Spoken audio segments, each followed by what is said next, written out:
The cold dark of space stretched all around them. No stars seemed bright enough to matter. No voices came through the comms.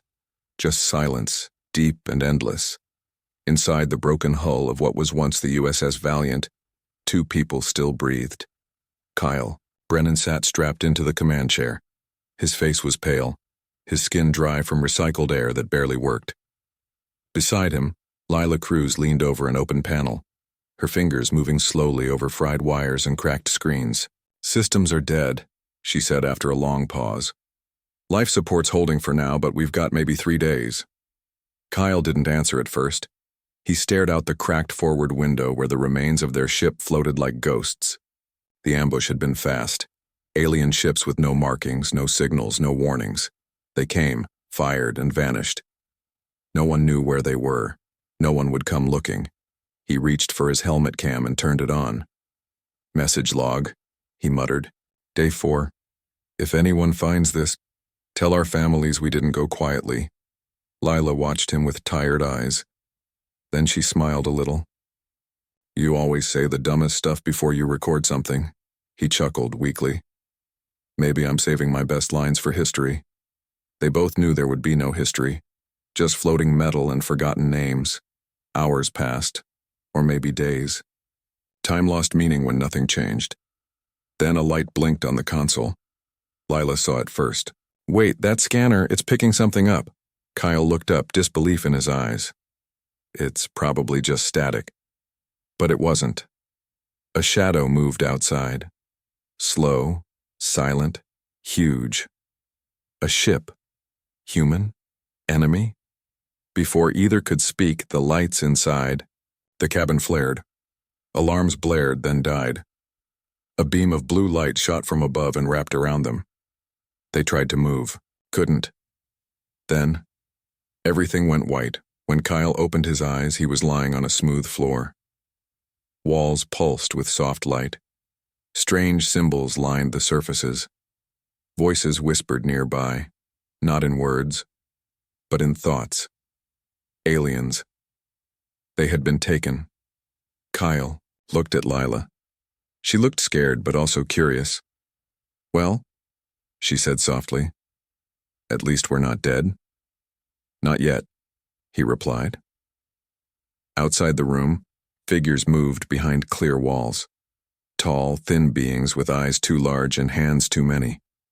They watched, and waited to find out what humans were made of. The room was silent but not empty. Kyle could feel eyes on him, even if he couldn't see them. Lila sat nearby, arms wrapped around her legs, watching the walls like they might speak. They had been taken aboard an alien ship. No one had spoken to them yet. No one had touched them. They were just watched.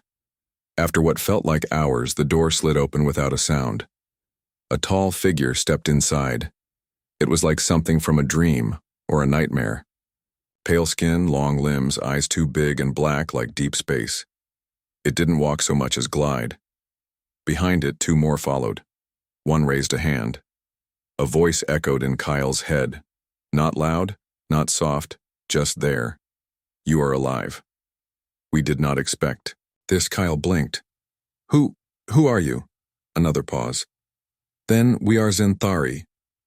"You are unusual." Lila frowned. "Unusual, we're just humans." The Zenthari tilted its head. "You should have died. Your ship was broken. Your air was thin. Yet you lived." "Why?" Kyle looked at Lila. She shrugged. "Because that's what we do," he said. The aliens stayed still for a long time.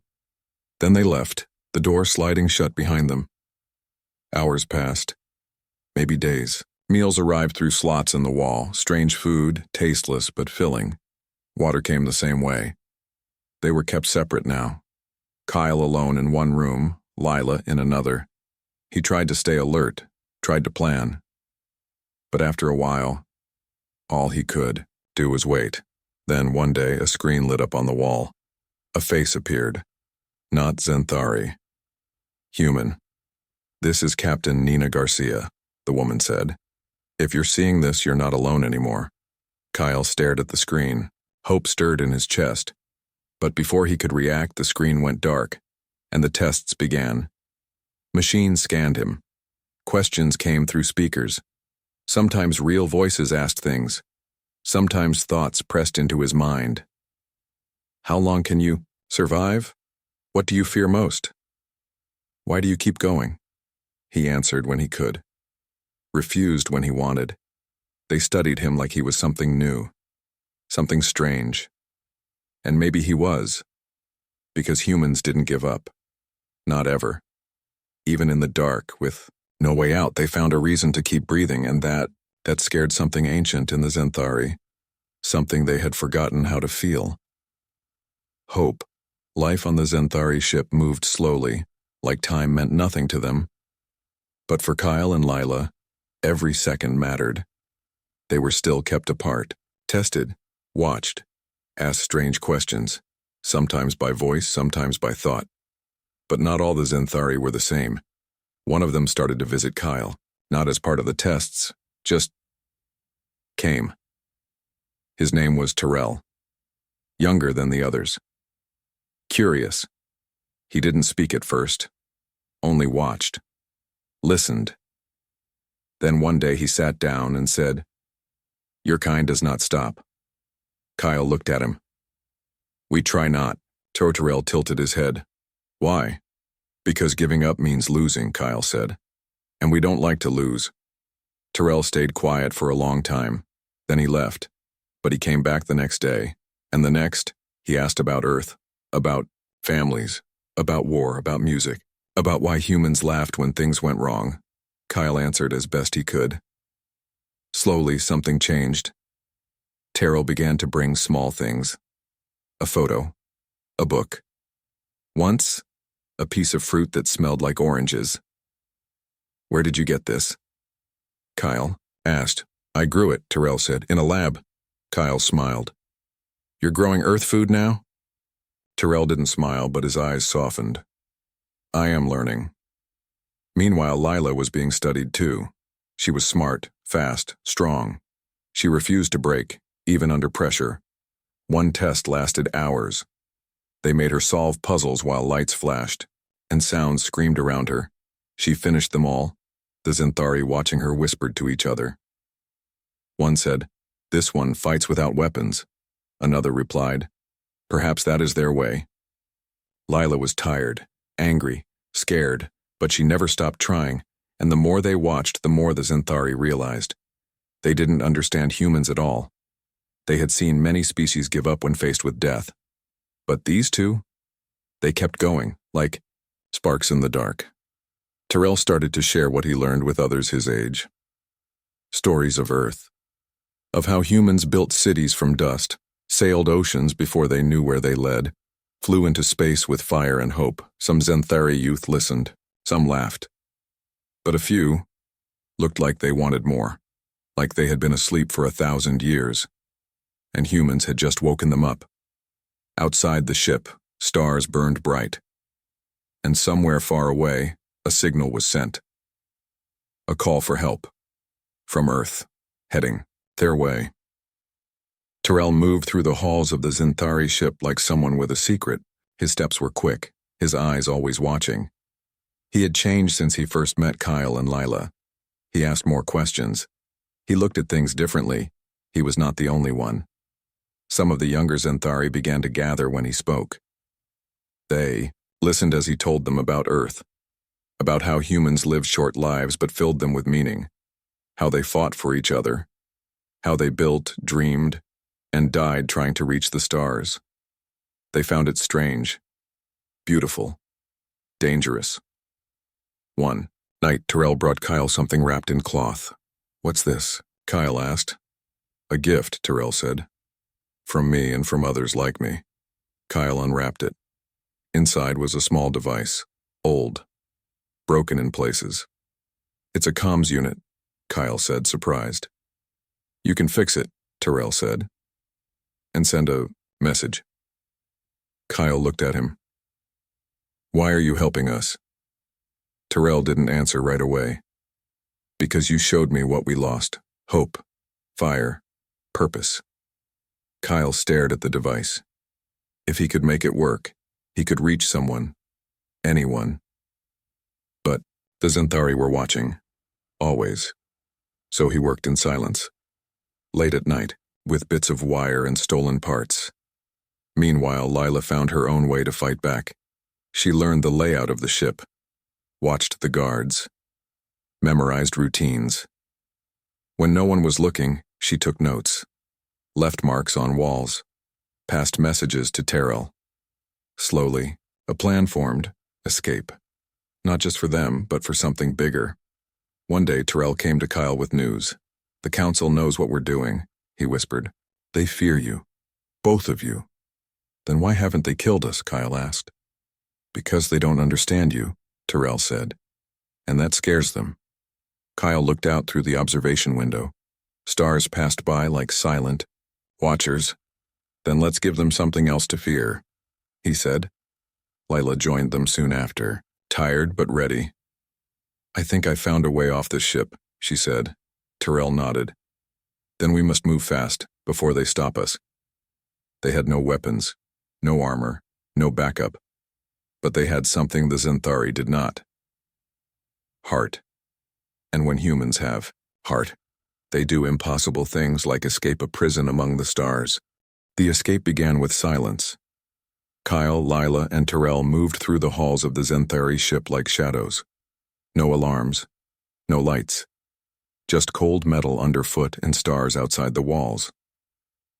They reached the lower decks where old shuttles were stored, forgotten, unused. Lila checked the panels. Her hands shook, but she kept working. "This one might fly," she whispered. Terrell looked nervous. "It has not been used in many cycles." "Well, it's flying today," Kyle said. He helped her open the hatch. Inside was tight, barely enough room for 3. "We go now," Terrell said. "Or not at all." They climbed in. Lila patched into the flight system. Wires sparked, screens blinked. "I can get us off the ship," she said. "But after that, no promises." Kyle sat beside her. "Just get us pointed the right way." Terrell closed his eyes. He was leaving his home, his people, everything he knew. But he believed in something new. The shuttle hummed to life. Engines groaned like they didn't want to work. Then with a sudden jolt they broke free. Stars rushed past. The Xanthari ship fell behind. For a moment, there was only breath and silence. Then a voice came through the comms. "Not Xanthari. Human. This is Captain Nina Garcia of the USS Marauder. Identify yourself." Kyle looked at Lila. She grinned. He grabbed the mic. "This is Lieutenant Kyle Brennan and Engineer Lila Cruz. We're, still alive." A pause. Then, "Say again?" "You heard me," Kyle said. "We're coming, home." On the Marauder, the crew stared at the screen. 2 names they thought lost. 2 faces they hadn't seen in months. Nina Garcia stood up from her seat. "Prepare to dock," she said, "and get medical ready." Back in the shuttle, Lila laughed. Tired, happy. Terrell looked out the window. "You are truly strange," he said. "Yeah," Kyle said. "But we're alive." And for the first time in a long time, that was enough. Behind them, the Xanthari watched, some angry, some afraid, and some watching the stars, wondering if they had missed something all along, something loud, something wild, something human. The USS Marauder moved fast through deep space. Behind it, the Xanthari watched from afar. Ahead, human space waited. Kyle, Lila, and Terrell were no longer prisoners. But they were not free yet either. On the ship, Kyle met other soldiers. Some had fought in border wars. Others had lost friends to unknown enemies. All looked at him like he had come back from the dead. He told them what he could. About the ambush. The silence.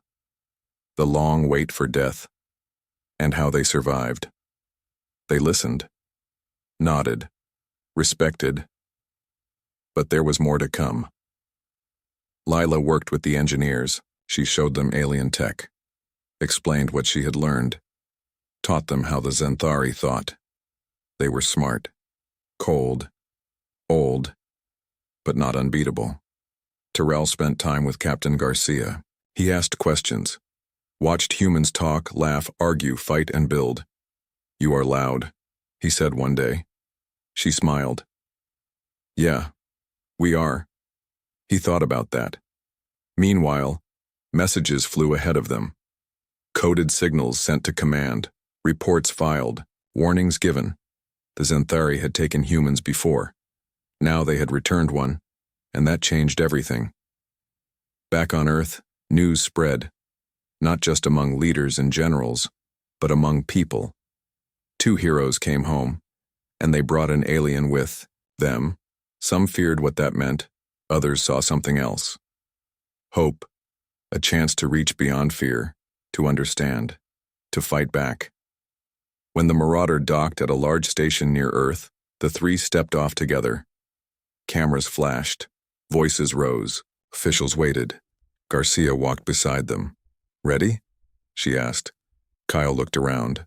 So many eyes on them. "Not really," he said. Lila smirked. "Never stopped us before?" Terrell stood tall, quiet, calm. Humans had made their mark on the Xanthari. And now the galaxy would hear their name because humans did not go quietly. They never had, and they never would. Even among stars. Even among enemies. They fought. They lived. And sometimes, they made friends in the most unlikely places. Time passed. The world changed. Kyle and Lila were no longer lost. They were home, but they did not stay for long. They trained new pilots, shared what they had learned, told their story, not as heroes but as survivors. Terrell stayed with them. He walked among humans, watched how they lived, how they worked, how they never stopped moving. He learned their language, their songs, their food, even their jokes. Some humans still feared him. Some watched him like he might turn, but most just talked, laughed, asked questions, and he answered. One day he stood beside Kyle on a hill outside a small town. "You could go back," Kyle said. Terrell looked at the sky. "Yes," he said, "but I do not want to." "Why not?" "Because my people sleep," Terrell said. "And you woke me up." Kyle smiled. "We do that." On Earth, talks began, not of war, but of peace, of trade, of understanding. The Xanthari sent messages, cold at first, careful, but they sent them. Something they had never done before. A joint colony was built far from Earth, on a moon near the edge of known space. It was called New Resilience. Humans and Xanthari worked side by side. Some days they argued. Some days they failed. But most days, they kept going. Like humans do, years later, Kyle and Lila stood together, again this time under an alien sky. A child ran past them, small, fast, laughing, part human, part Xanthari. She looked up at them. "Will there be more like her?" Lila asked. Terrell nodded. "There already are." Kyle watched the stars. Things had changed. Not all at once, not without pain, but they had changed. The galaxy once saw humans as loud, strange, dangerous. Maybe they were right, because sometimes the universe needs noise, needs fire, needs something that refuses to give up, even in silence, even in space, even when left to die. Humans don't stop. They never have. And now, the stars knew their name.